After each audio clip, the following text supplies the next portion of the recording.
But 65 is definitely, I would say, probably the most common when people say, oh, I haven't thought about it, probably 65, or I'm going to work until at least 65. So today we're going to explore a little why, the golden years of retirement are a little bit different, maybe than just looking at it as a static number. Multiple stages, multiple different, I guess, topics and themes and everything throughout the entire bit of retirement, and kind of, again, how a little bit of that has changed because, first and foremost, life expectancy, right, has changed over time. Different types of retirement goals, meaning different types of strategies of when you want to retire, how you want to retire, all of those things. There's been constant changes in planning and putting a purpose behind the money, type of theme out there, which changes kind of the retirement altogether. It's not really just looking at a number. It's kind of looking at many different things. I think that mindset shift, is definitely something that's happening. And I think it does have to do with all the things we just mentioned of, flexibility, balance of like work and life balance. I feel like work-life balance before, which is obviously still a topic of today, which is, again, making sure that you're working, but also, still enjoying your personal life and other things and family time and all that.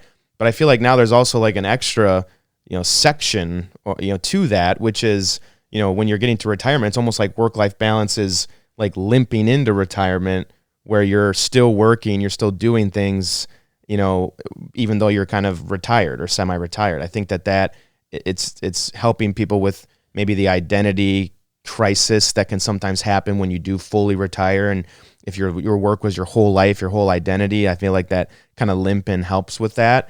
And it suits more with modern life. I mean, just looking at all the technology. I mean, we're talking about AI, working from home, virtual meetings, all those kind of new changes that have evolved over the last decade or so with work, that allows that flexibility.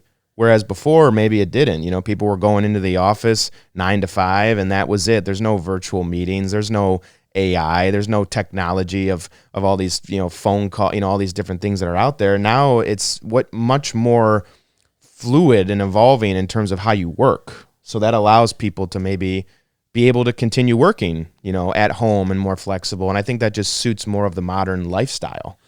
Yeah, I bet you, if you go back 2 decades ago and you saw, someone in their 60s, working a job, maybe one of the first things that would pop in your mind, oh, they must not have saved enough for retirement. Oh, they must have, made some mistakes. They must not have done the right things. They're still working. They're, in their 60s or 70s. I bet you there was, and I don't remember exactly, but I bet you there was attitudes out there like that. And and again, I think all that's shifting. So there's no right or wrong time to hang up the cleats, to stop working.